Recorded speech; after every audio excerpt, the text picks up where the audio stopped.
Ultimate betrayal. I took back everything. I gave him my heart, my soul, my very being. He took it all, without a second thought, and then, in one decisive act, I took it all back. It was the most liberating betrayal of my life. He wasn't a monster, not in the traditional sense. He didn't set out to crush me, to steal my spirit. It happened slowly, subtly, like a vine gradually wrapping itself around a sturdy oak.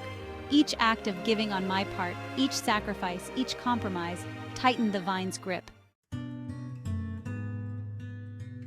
Relationships are a delicate dance of giving and taking.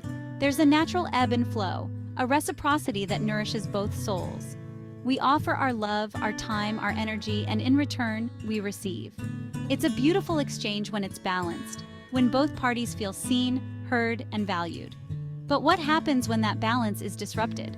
What happens when one person consistently gives, while the other simply takes? This wasn't a simple case of an uneven chore wheel or forgotten anniversaries. This was different. This was deeper.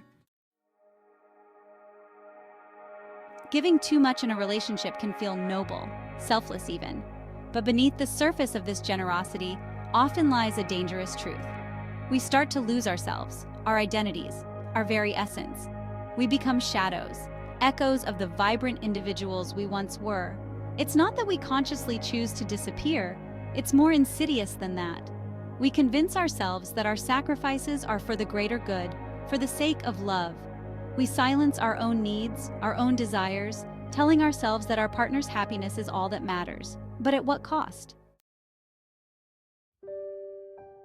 Our story begins. A spark ignites. Our story, like so many others, began with a spark. He was charming, charismatic, the kind of man who could light up a room with his smile.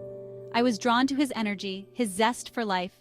We fell into a comfortable rhythm, our lives intertwining like strands of a beautifully woven tapestry. I believed in us, in the future we were building together. I poured my heart and soul into nurturing our relationship. I supported his dreams, celebrated his victories, and offered solace during his times of need. I was his rock, his confidant, his biggest cheerleader. But somewhere along the way, I lost myself. The turning point. A promise broken. The pivotal moment, the one that shifted everything, came unexpectedly. It wasn't a grand gesture, a dramatic fight, or a public betrayal. It was a quiet whisper, a broken promise, a subtle shift in the tectonic plates of our relationship.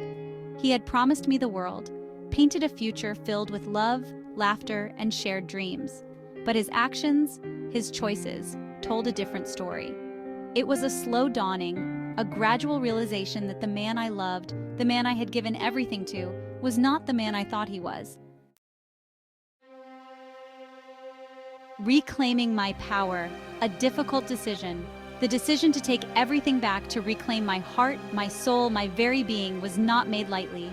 It was a slow burn, a gradual awakening to the truth of my situation. The pain was immense, a visceral ache that threatened to consume me.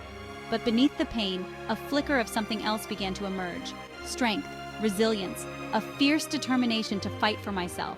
I had given him everything, yes, but in doing so, I had forgotten the most important person in my life, myself. Lessons learned, the price of freedom. Taking back everything wasn't easy. It was a long, arduous journey of self-discovery, of healing, of learning to love myself again. But it was the most liberating experience of my life. I learned that true love requires reciprocity, a balance of giving and taking. I learned that my worth is not defined by the love of another, but by the love I have for myself. And most importantly, I learned that it's never too late to reclaim your power, to rewrite your story, to choose yourself.